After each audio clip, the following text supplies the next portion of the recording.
we are live. Good afternoon, everyone. A pleasant afternoon to each and every one of you. Today is Marvelous Monday. It's another e learning week for every one of us. And welcome to another e learning session powered by Ariva Academy. So, our topic for today is Cultivate Psychology Safety for your virtual teams during difficult times. My name is Irish Malanda Samson, and I'm your host. Everyone, please welcome our moderator, Mr. Howell V. Mabalot. Hi, Sir Howell. Hello, Miss Irish Malonda Samson. Am I getting across clearly? Yes, sir. Loud and clear, sir. You look beautiful as always. Thank you. Thank you, sir. Okay. Join me, Sir Howell, in welcoming our participants from out of the country. They are watching from Toronto, Canada, Vadodara, India, Chennai, India, Tuaran, Malaysia, Subang Jaya, Malaysia, Lalitpur, Nepal, Doha, Qatar. Thank you for joining us today. Singapore, Bangkok, Thailand, Dubai, United Arab Emirates, Abu Dhabi, United Arab Emirates, Dallas, Texas, and San Antonio, United States. Thank you for joining us this afternoon. And in order for us to have a smooth flow of our e-learning session, here are the house rules. Let us know who are the first-time viewers of our webinar. Please type in hi in the chat box now. Let us know where you're watching as well so we can greet you. Who are the first-timers? Good afternoon also to Ms. Beeper Garcia. Thank you for joining us in our session. Okay, Florimel Ortega, good afternoon. Let's check in our YouTube channel. Hello, Ms. Mitch Mungkal. She is watching from San Pedro, Laguna. Hello to Lisa Flores as well. Ida Lee, Beth Carino, good afternoon, ma'am. Jeline Cruz, good afternoon, watching from Cavite. Okay. And timer, Miss Sharon. Okay, thank you. Thank you for watching us today. So let's do our sound check. You will be needing a good quality headset. Please type in the following codes. Please type in 111 to show if you can hear us loud and clear. Okay. Okay, Melody 111, Johan Gomez, thank you. Antonio, Cherry, Gina Lynn, Trisha, Uriel 111, thank you so much. So meaning we're loud and clear and audible. Type in 222 if you cannot hear us or no sound at all. 2121 means the sound is breaking up or there's a log, and question mark if you don't understand anything. But so far, 111, thank you, Ms. Gina Marie Makatangay. Okay? Moving on, we will be having a quick break later after the presentation of our guest speaker and before we move on to our question and answer portion. For our question and answer guidelines, participants' microphones will be temporarily disabled by the administrator during discussion to avoid interruptions. Questions will be entertained after each topic of the session. For questions and clarifications during the provided time after each topic, please click the raise hand button for the administrator to enable the microphone for live questions. Yes, later in the question and answer portion, we will entertain live questions from our Zoom participants. Type in your questions at the Q&A box. Again, at the Q&A box, not in the chat box. One question at a time will be entertained.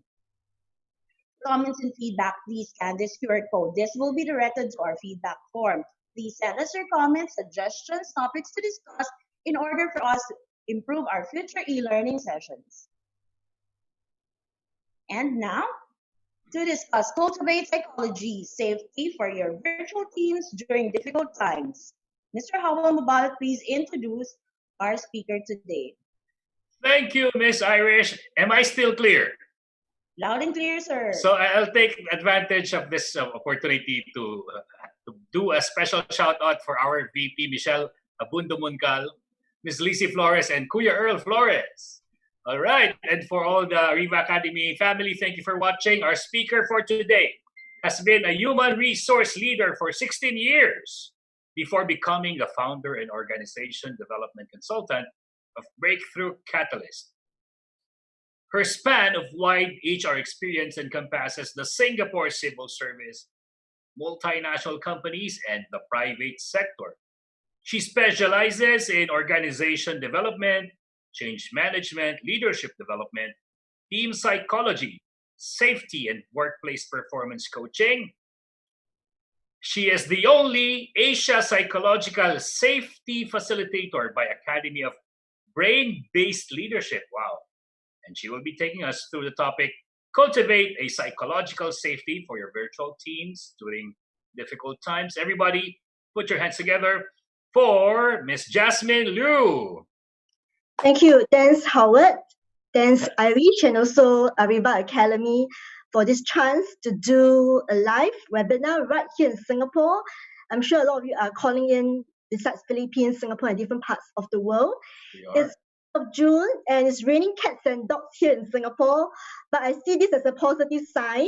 You might hear some thunderous applause, not from the screen here, but from the outside where it's raining cats and dogs. But thanks for coming here, and I think Ariva Academy did a great job to contribute this webinar as part of CSR efforts, especially these tough times of COVID-19. So I will share about this topic on Cultivate Psychology Safety for your virtual teams, with key focus on virtual teams, which most of us are working at home or leading at home during the difficult times. So I'll be sharing my slides now to all of you. Sure. You may go ahead, Ma'am Jasmine Liew. Did I pronounce your name properly? Yeah, that's right. Yeah, right. Okay, great. Yes. I love your background. I love Singapore. I miss it. Thank you. Yes, I also miss Philippines. So mabuhay to everyone. Yeah, mabuhay to you. Yes, thank you. Yes. Right. So I will share about psychology safety and how do we as leaders manage that or cultivate that with our virtual teams. So my organization is Breakthrough Catalyst, and I think now with this COVID-19, we ourselves has also achieved breakthrough as a leader or as an organization. Breakthrough is a breakthrough from old ways of thinking and doing, and our past way of leading and managing people and organizations, how it's being run, may have changed. And I'm here to share this webinar with you, an hour and 30 minutes Q&A, as what Irish has said. Put your Q&A in the Q&A panel and not at the chat box, and we try to address them as well. I'd like to thank those who actually sent your prior questions to me, and I've included in the content as much as I can. Good. So what will be covered today will be first define what psychology safety for employees is a very huge term. So some of you may thought that it's related to psychology, but maybe we talk about the context in the work environment. And how is it important to have psychology safety for remote employees and virtual work teams, which will be a key focus, as well as the neuroscience and the brain fundamentals that drive our decisions and actions.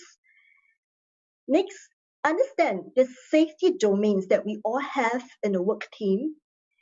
Lead your virtual team members effectively through the safety domains. And finally, a Q&A. Good. Right. So this report, it just came out in May by a US company, has shown some surveys being done, and employers are ready to reopen offices, but they recognize challenges ahead. Today is the last day of Singapore's circuit breaker.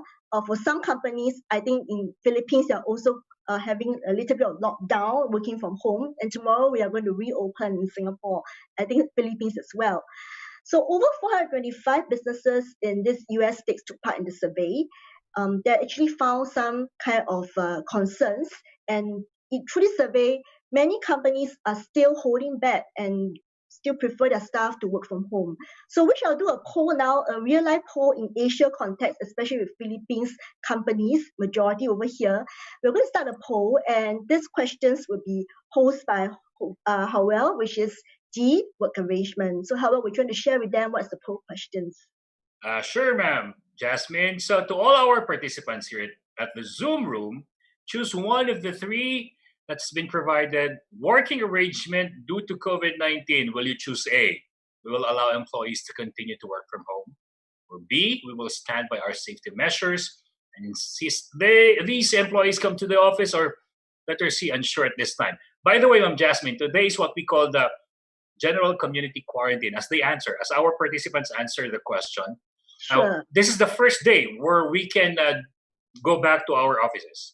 Today is the 1st of June. Okay, today, that's a great news. 1st of June, yes. And so we'll find out, this is going to be exciting, whether we're excited or not about us coming back to work.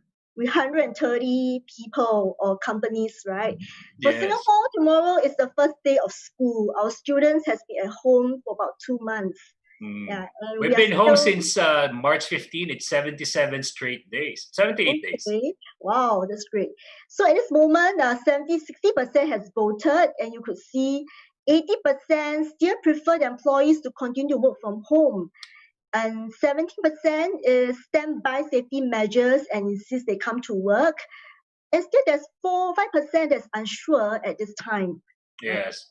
So let's show our YouTube viewers the result of the poll question number 1. Yes. So we shall pause here. 77%. Yes, Ma'am Right. Jasmine. Just very huge, 77%. And there is still some coming back, but with safety measures. Shall we save this poll for future research? I think it's a very good pulse check at this moment.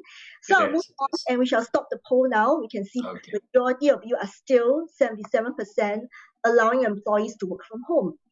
Right. So we shall save this poll and move on to the next portion. All right, so let's just stop the poll. So offices may reopen, but as we can see, remote work is here to stay. It's inevitable. It's not something that we can reject or resist, but is the new norm, the reality. So does that mean your employee, they have the mental stress during this COVID-19, especially those that's working from home? Do they feel there's social isolation and there's no connecting or connection with you as the leader of the team? So as the leader, looking at the statistics just now, 77% is still leading from your home. Your staff is working from home. Are you ready to lead differently in this new normal? First, you've got to understand our human brain. Since million years ago, our tribal brain is actually fighting for survival, to fight ourselves and protect our chances of survival against wild animals and other tribal groups. This is how our tribal brain evolves. And I'm sure every organization or companies have workplace safety measures and acts to ensure that the place in the environment is safe to work, is conducive to work. The key thing is about safe. Our brain actually seeks from safety from the tribal times. Just like now with COVID-19, safe is a very important word. Just like earlier, you mentioned companies have to ensure safety measures for the staff to come back to work. And to be safe, every country, every one of us in the world has started social distancing or wearing a mask. And to be safe, we have to work from home. So safety is such a key thing, and our brain seeks safety. Is psychological safety at your workplace important or not? Or have we actually neglected it? Or perhaps in the working teams with key focus on remote employees and virtual teams, psychological safety in fact play a greater part because you do not see them face to face. It's actually in the virtual screen. And next, how can we help our virtual teams and remote employees feel safe when they're working from home? So traditionally, and even now, we are always concerned about safety measures. But I think the next step forward is psychological safety at the workplace and even in the virtual world where we are leading and managing. So let's start about the father-employee engagement. It's a very hot topic. In fact, he started in 30 years ago. He's the father of this employee engagement, Dr. William Khan. In 1990, he wrote a research paper about the psychological conditions for personal engagement as well as disengagement at work. He defined engagement at work as employee bring his or her best full self at work. And there are 3 psychological conditions that enable it. Number 1, meaningfulness. Does the employee find the work meaningful to the organization and society?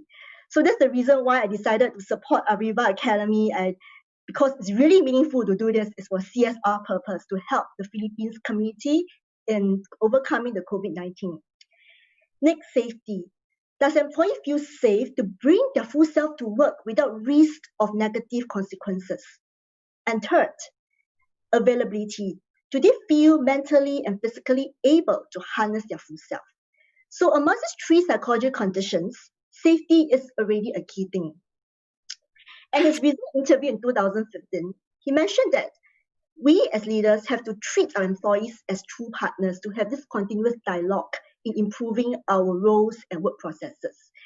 And leaders have to make it safe in order for employees to speak openly about their experiences at work. So what is psychology safety in a team? Last year in ATD conference, I met Amy Emerson. You will know her very well. She's from Harvard Business School, where she did a research on psychology safety in the context of working teams. So what is psychology safety? It means that in a work team, everyone has a belief that no one will be punished or humiliated for speaking up with ideas, questions and concerns, and even mistakes in the working environment. The team feels safe for interpersonal risk-taking, to be authentic, to ask questions and share. I still remember when I was in HR, many of our employees are very enthusiastic on the first day or even the first month of the job. Sometimes in the meetings, this newcomer will ask lots of questions and ideas or even share concern. But if a leader does not practice psychology safety, they will straight away ask more critical questions or even ask the staff that since you came up with the ideas, why don't you do it? Or even say, shut up, no, this is not a place for you to ask questions or give ideas. And that leads to psychological fear. So perhaps you may want to relate to your own experience when you are an employee at the times.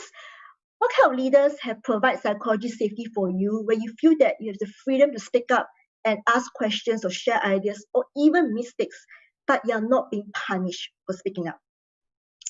So we shall do the next poll, and I'll invite Howell to lead this poll questions about what is psychology safety climate in your virtual team.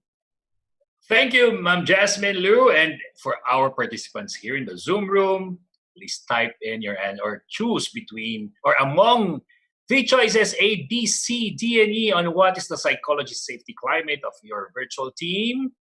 A, team members are very comfortable to questions, to share ideas, problems in the team openly. B, team members are comfortable to questions, to share ideas and problems in the team openly.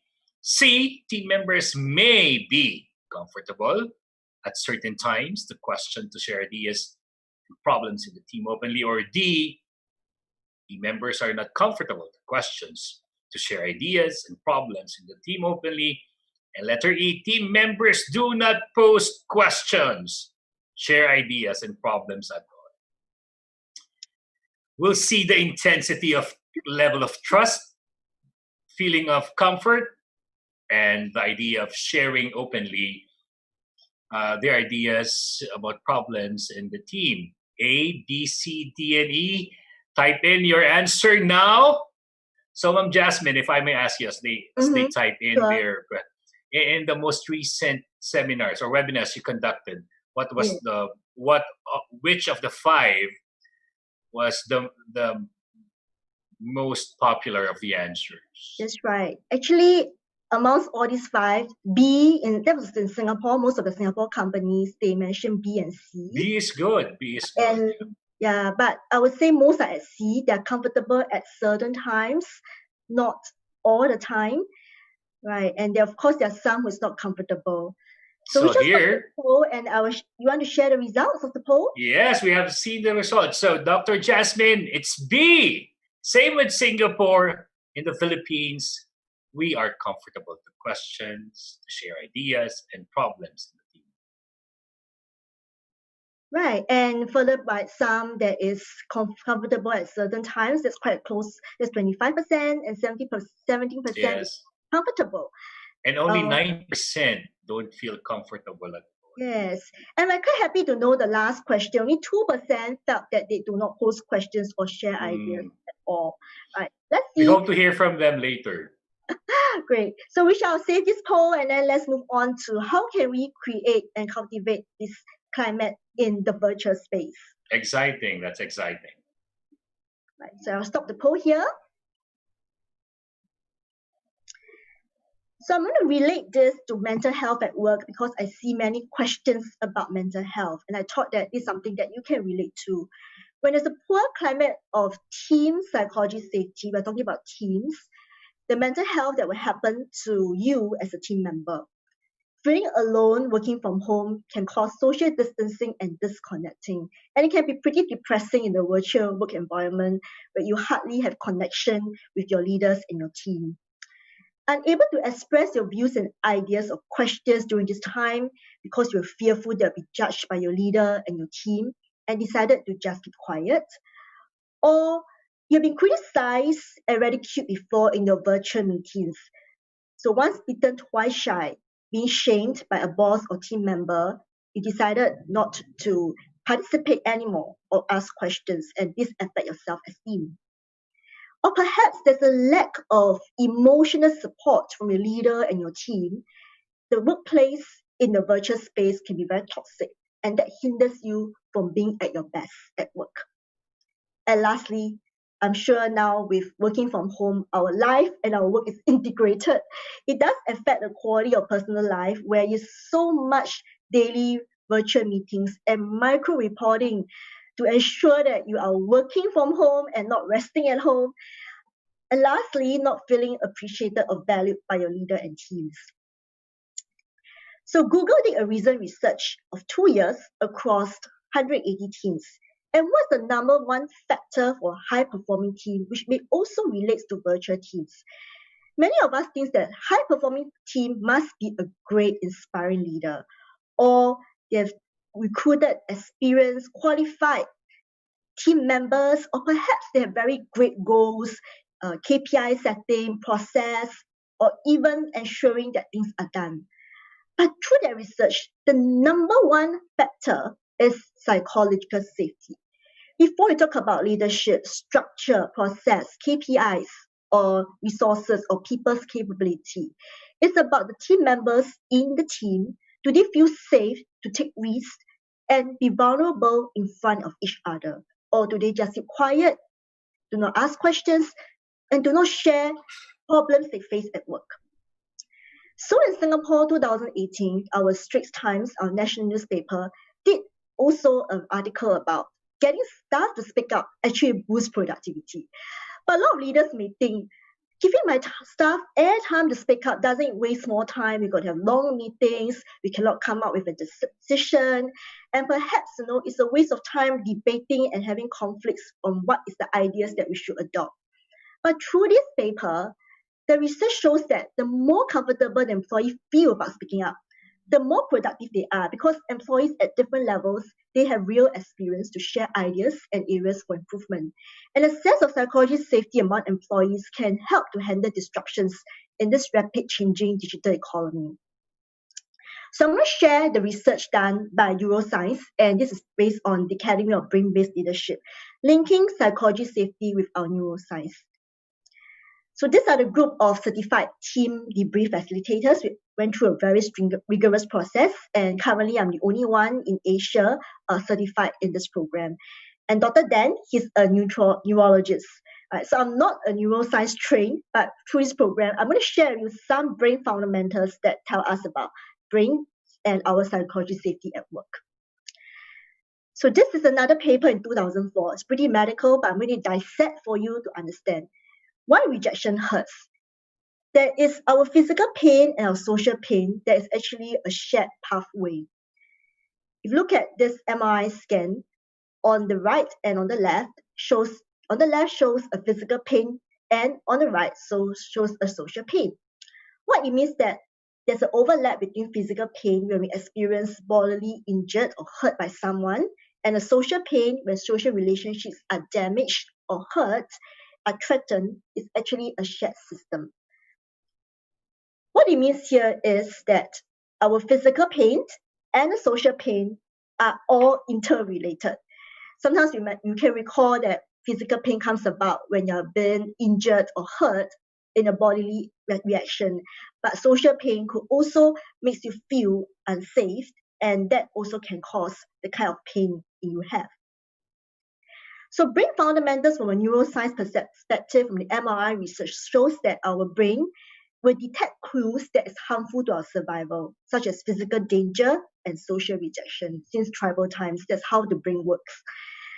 When you have an attack on your psychological safety, that's where your brain triggers a stress response or even a coping mechanism to minimize the threat that you perceive. So how can we have this safety preference and understand about ourselves in the work? There are actually 5 domains. We all have the 5, It's a framework to talk about brain domains in a team and work context. Just that we do have preferred context. So safety means security, A is autonomy, F is fairness, E is esteem, T is trust. So there's 5 domains, and the last one, which is you. We shall talk about that as well. Let's look at safety, our brain domains. If your preferred safety brain domain is being met, your brain will feel psychologically safe, rewarding, and motivating. On the flip side, if your preferred safety brain domain is not met, you will feel psychologically unsafe in your brain, triggered by stress and demotivating, as you can see from this compare and contrast of the person. So I'll cover the first, which is security. We have all the 5, as I mentioned. It's just that which 2 are our main preference, but it also means that your team member can be different from you. I just did a coaching with one leader, and during this COVID-19, this leader was very concerned and upset that why the staff is so slow and resisting to changes, when she sees that we need to get things done fast and quick. But to this staff, my leader thinks that change is very easy. This is unfamiliar to me. I've never done this before. Doing a different role, task is difficult. There's no clear directions and certainty. Do you hear these complaints from your team members at this time, whereby they want certainty, but yet you can't give any answer? Or perhaps with this very fast changes, even in Singapore, some of our employees in a particular department have to help another department during this time where they need more resources. Or even in Singapore, we have deployed manpower across different companies, whereby one company, they don't need, just like in the airline industry, they don't need so much manpower, but they've deployed them to another organization or another department. So perhaps you hear this kind of triggers from the staff. And why is that so? There's nothing wrong with them because their brain craves for security. Security is a brain need in our brain that's rewarding, is something that is safe in the environment, is predictable, and the change is threatening to the brain if there's no clarity, consistency, and certainty. So that's the first aspect of security. The next brain preference for yourself, and when I'm going through this as a leader, you can also think through, do you behave in this way? Do you like this kind of preference? And is this rewarding for you in your brain or not? Autonomy. Now, some of the leaders and members, employees may prefer autonomy. I have some participants in my training, they told me that during this time, my boss became a micromanager leader. Partially working from home, leaders may not know what is the best way to lead. And situations may come about whereby my boss is breathing down my neck. I have to be virtual throughout the day, my webcam on to ensure I'm working. I must reply my emails fast and follow my boss' way of doing things. I cannot come up with my own ideas. And there's a lot of micro reporting and micro tracking. Do you feel that as an employee, or are you also doing that as well as a leader? Now, if you yourself as a leader feel that way, this is one of the situations that happened. One of my participants, she as a leader, she liked autonomy. So she gave the staff a lot of autonomy. She doesn't really give them any directions, but give them something to do. But perhaps for us, our staff may also want that kind of autonomy, and their choices in the brain is having choices in making decisions, how things are done, and the lack of choices and self-control or lack of control decreases the engagement level of a team member. So perhaps some of your team members, they don't want security, they want autonomy from you, giving me choices. The next domain that makes us feel rewarding for some of us is fairness, and that's me. I am very high in fairness. Before I did this certification, I always wonder, why am I so upset and affected me when I feel that things are not fair? So I'll share my own personal experience is my case. In HR, sometimes I get very affected and demotivated. I believe in work principles, values, and standards to be fair and to guide me in all my decisions. And when I see things are not being done this way, I get very demoralized. People who enjoy fairness wants to make decisions, and they felt upset when decisions are made without consultation, and everyone should have a voice in the process. So perhaps in these virtual teams, have you seen any of your team members feeling upset and unsafe when they do not have a voice to speak up or be part of the decision-making process, or being consulted and ensure that it's fairness and equality or consistency? So the brain craves for fairness because we want to see ourselves and others in the team to be treated fairly by the leader. So when I was in HR, it's not just myself to be treated fairly. I feel very rewarded in my brain when I see other people in the team or even how employees are being treated fairly. So the team members feel very unjust. You may even hear some of their complaints, and when they share with you, this is so unfair, this is not right, there's no level of communication, they're being left out, there was no transparency or involvement to get everybody involved. And that means this person's crave a lot in their brain for fairness. The next is esteem. What is esteem? Esteem means that in your team, some of these members want praise and recognition, and they may like the limelight or the spotlight. Hence, if they do not have praise and recognition, they get very stressed because they don't get it from a leader or from a team. So how do we look for esteem? It's how you compare yourself to others, and how you think others will view you. So the brain is rewarded when you regard yourself highly as compared to others, or when you think others think highly of you, and that is esteem. The next thing I'm talking about is trust. Trust is back to your own teams and look at your current team members now. Is it birds of the feather flock together? Are they homogeneous, or are they diverse in terms of age group, in terms of values, strengths, and even different countries? There's also this saying, opposite attracts, just like couples, right? So in your team, are they mostly birds of the feather that flock together, homogeneous, or they are more heterogeneous, where they are very different in their views, personalities, background, and age group or experience? So people who have high need for trust means that friends and foes are very important. Friends means that these are people in my in-group. We share the common interests, values, and likes, and we can talk about. And foes are in the out-group. So in the work relationship, we can still work together as foes, but it could be transactional, not deep. It's just get the things done and that's it. Or perhaps even in the teams, the out-group, you do not really see eye to eye in many decision making, and you find that this person don't seem to cooperate or help you to get things done. So actually, people who have strong needs in their brain for trust means that there are team members that they like and dislike, and this do affect them. We are all social animals, and we crave for social needs. So people with high trust as a safety domain means they thrive in workplace where people in the team are similar to them at work, because that increases their sense of belonging and inclusiveness. So look at your team now. If there are more team members that belong to the out-group in a diverse team, would that affect your team members' collaboration?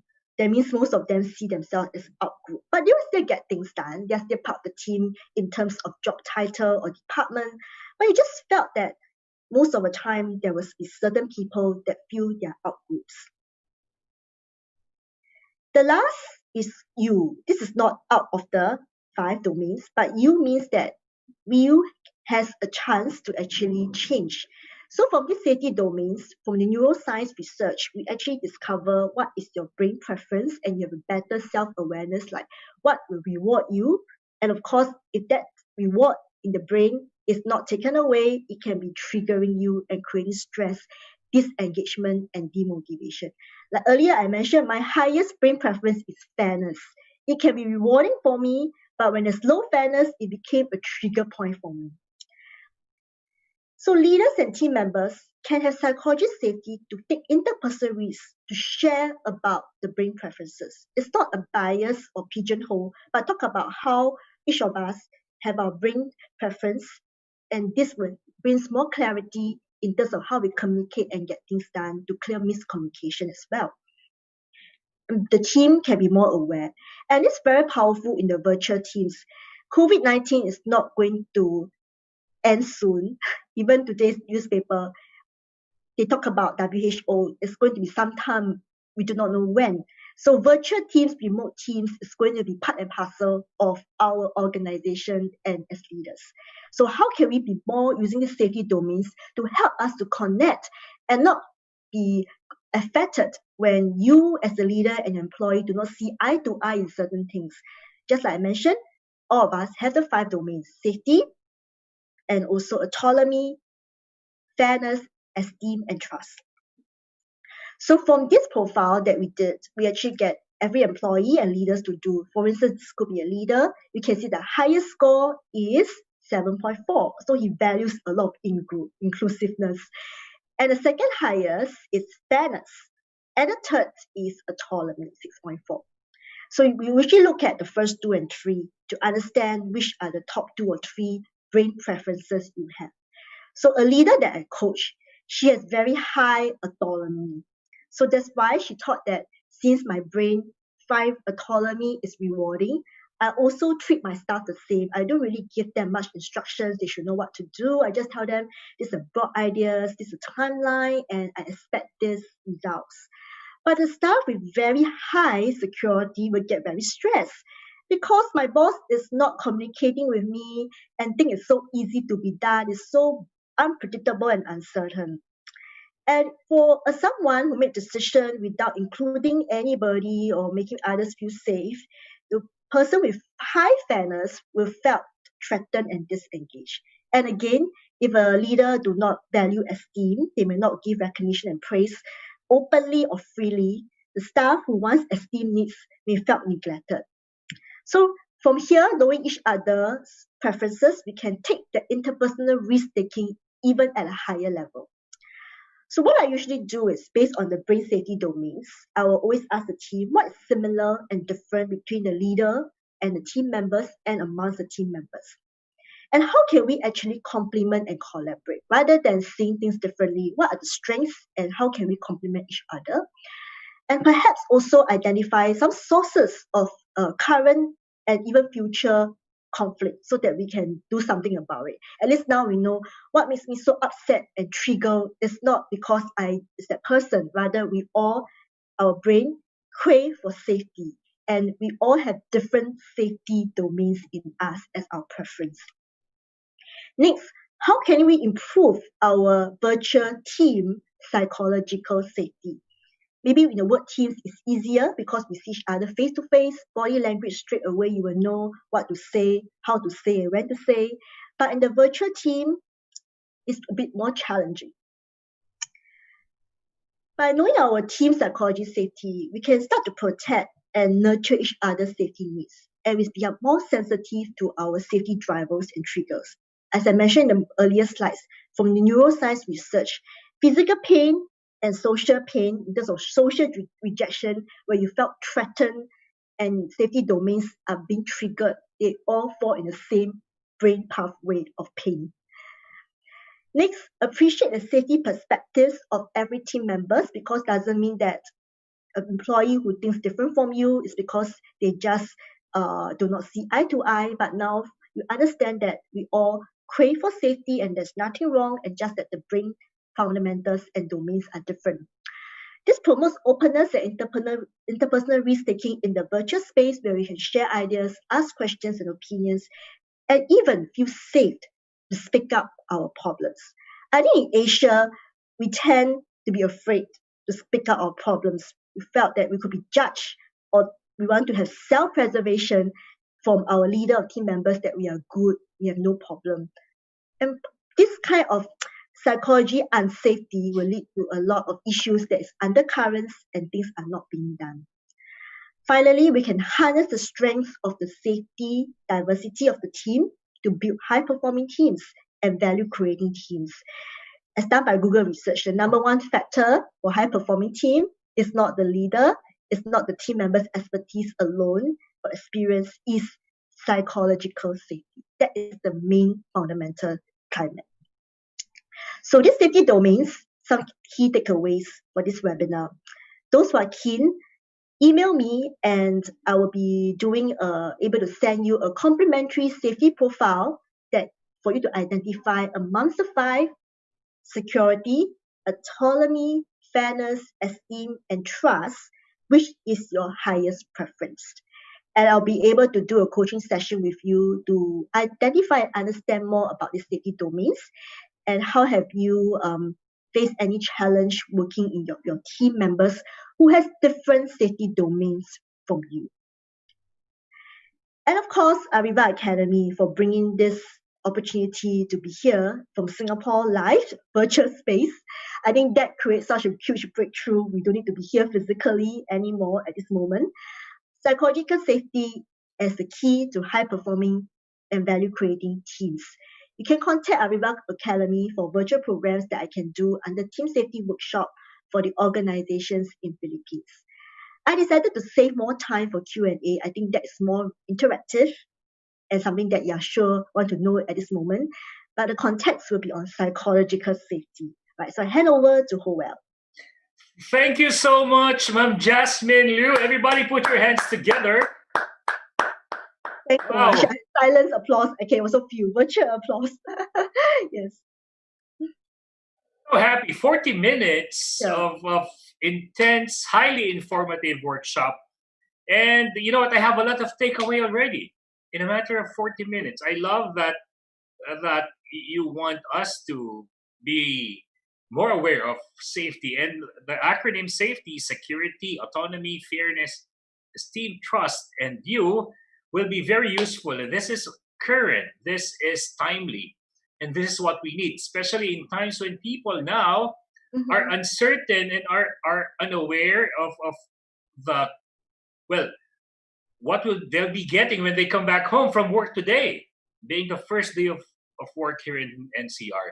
So again, thank you, Ma'am Jasmine Liew. Okay. I'd like to make one important announcement. I think this webinar is pro bono, even myself. But I think we give the donation for the purpose of the fellow Filipinos who are in survival mode during this difficult period. So I think Ariva has posted that on the chat box. So feel free to give some contributions. Yeah.